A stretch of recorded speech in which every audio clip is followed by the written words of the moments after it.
fleet of our bike collection is out on the road right now. That's because we wanted to have a nice discussion on how we have come to an understanding about these bikes. You know, do you realize that we started vlogging and the train is already here? Yeah. Can't do anything about that, but what's poppin' YouTube? Welcome back to 2brothervlogs. Welcome back to your channel. And today we are going to kind of come to an understanding of how we selected these 4 bikes. There are 5 bikes. One is a gift for a temporary basis, but yes, the 4 bikes we purchased, me and Srijan are going to give you an insight on how we select our bikes. This can help you as well in narrowing down on your purchase. Purchase of a bike in 2 main categories. One, ek dil se, ek dimag se. Dil se, we have purchased the Panigale and the Thruxton. Like full proper, like this is, both these bikes are proper heart's content, man. Like they're not practical. Like, you know, when somebody looks at both these bikes, they go gaga. But realistic picture in our conditions, Indian conditions, they're not practical bikes. You can't tour on them. I don't know how many people would take these to the racetrack. Both these bikes are capable of doing these. That is extremely good on the racetrack. This is pretty good. But who would take it? There is no racetrack literally which is capable of so much power in Hyderabad. I need to go to BIC, which I would never do on this bike. I don't have the capabilities to ride on the track. But for just enjoyment on a weekend, there's no other bike which looks better than a Panigale in its category for us. And Thruxton, that's another bike where everybody loves but nobody wants to own it.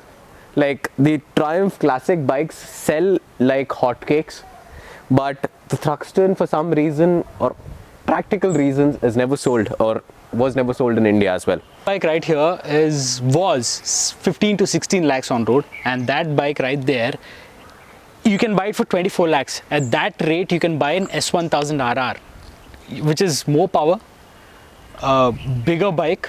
But the only thing we went for the V2 is just the way it looks, and it has that special feeling where it's got that culture of Ducati in it, right? And also it has that special feeling that no other person owns a white V2.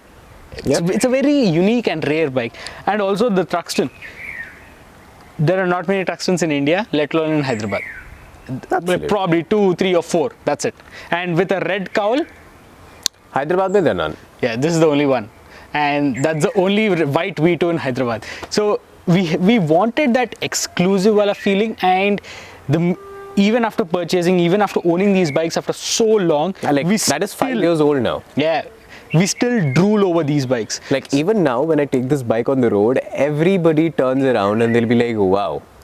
Exactly. So these two are dil se purchase, where you don't think about other parameters, why the bike is so expensive, why it has less power when compared to the price bracket of other bikes.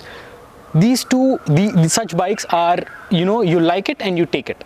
But the other category where dimag chalana padta hai, that's where we purchase the Multistrada and the Africa Twin. We think about the practicality of the bikes. We think about the mileage, the distances we do, because we generally tour up and down our country. So I wanted to choose a bike where it had spoked rims, it had better fuel economy, and I can tour quite a lot with a lot of luggage carrying capacity. So if you remember my trip to Ladakh where I bent the rim of my Street Triple, that's when mentally it got stuck that I wanted a bike which can do off-roading and has cross-spoked rims or spoked rims in that sense. So that is the reason why I went for the Africa Twin. It is unique, not many people own it again, and it can fairly do off-roading and also highway touring. Not as much as a Multistrada, but the Africa Twin is equally capable, and the service of this bike is fairly easier on the pocket when compared to other bikes in this category. Ducatis are not supposed to be practical bikes. The reason why I have this is again, I like my speed. I don't do off-roading very as much. My practical aspects for this, I wanted a bike which is capable of touring in India, and I wanted decent ground clearance. Again, the other bike we used to tour on, Street Triple, had a huge issue with ground clearance.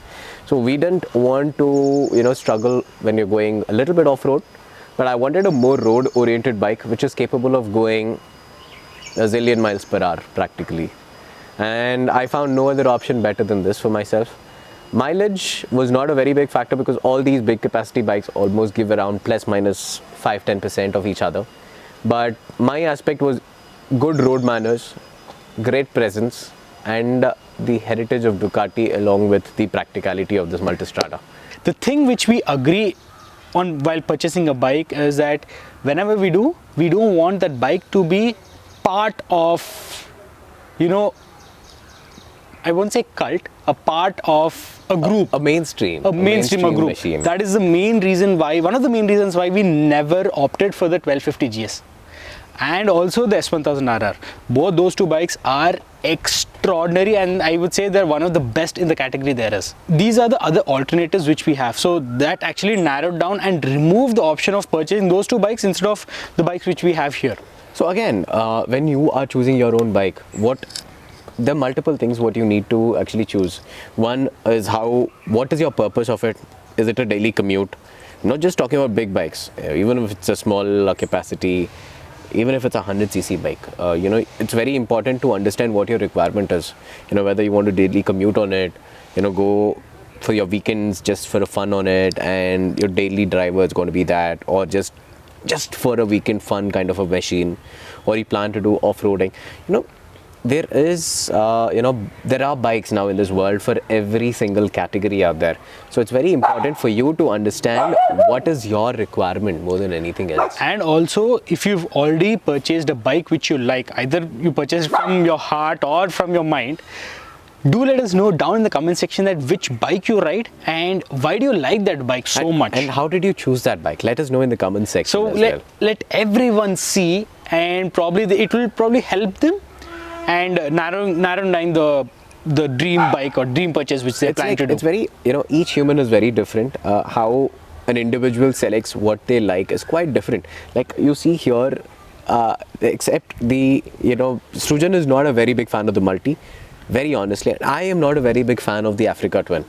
The other bikes, the ones which we purchased from our heart, both of us are in love with I don't think so we'll plan to sell the Truxton or the V2. Panigale. Yeah, but the more practical machines which we have, we are inclined to, it's like Srujan is more inclined towards the Africa Twin. I am more inclined towards the Multistrada. That's basically our nature bol sakte, probably the way we think about our bikes. So I wanted a bike which does everything and is built to last.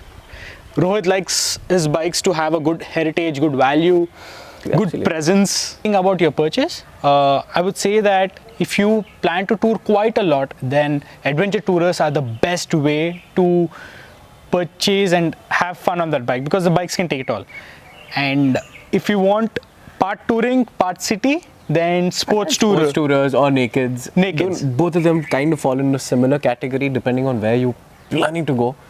More city, nakeds are good enough. Nakeds are the best. More city, nakeds are best. They are very nimble. They can very lightweight as well. Very lightweight. Major factors. Somebody who wants to do a lot of track, somebody who wants to do just a weekend, just for that 100-kilometer blast. Then sports bike. There is no replacing a proper sports bike. Again, we're just talking about categories of bikes. Not talking about the bikes segments. In specific. Yeah, no bikes. This applies to all the different capacities of bikes which are there in the market. There's a plethora. If I just want to give example, probably Himalayan is a very good bet for a highway touring bike, and where Dominar is a good bet for touring and city. And KTMs are everywhere. They have a lot of variety. They have a huge range. Huge variety. And probably the TVS Apache is good for track focused. Yeah. So I'm talking about a particular segment here. And if you want to go higher, there are again multiple bikes available lower. now. Like if you want to do simple ghar se dukaan, dukaan se ghar, you have Bergman types, Activas. Scooters. Yeah. Again, if you want family friendly, scooters are the best. So yeah, I think this helped you quite a lot how we selected our bike. We generally note down all the main points where we want to do this on a particular vehicle, and that's how we have selected these bikes right now. And trust me, it probably helps you quite a lot. Lot of effort in, because both of us are quite into it, and we have a crazy opposite kind of a mindset. Yes. We are just into bikes, but our mindsets while taking a bike is completely different. It's exactly opposite. So we have to go through so many literally fights on paper, saying that this is better than that. With these discussions. But all these bikes, any bike you say, the power is 30 bhp or upwards is more than sufficient for city or highway, for track, anything, especially in India.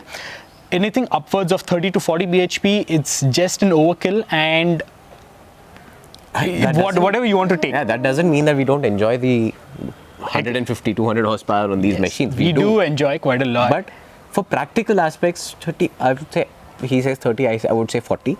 More than enough for your daily course. Yes. And I think this video actually helped you quite a lot in narrowing down your process of purchasing a bike. And yeah, whatever your dream bike is, do let us know down in the comment section. How are you planning to, how did you come to that particular conclusion? Also let us know in the comment section. Or if you have already purchased a dream bike, you can always help others. All right. Saying this, that's about it for this video, guys. We'll see you again in the next one. Till then, peace out. Bye bye. Changed our mic setup. Do let us know how the audio quality is with this setup. And it's an old setup. We had this for quite some time. But we never used it. Little longer process. I don't like this tag here. Any which ways, train sound is up.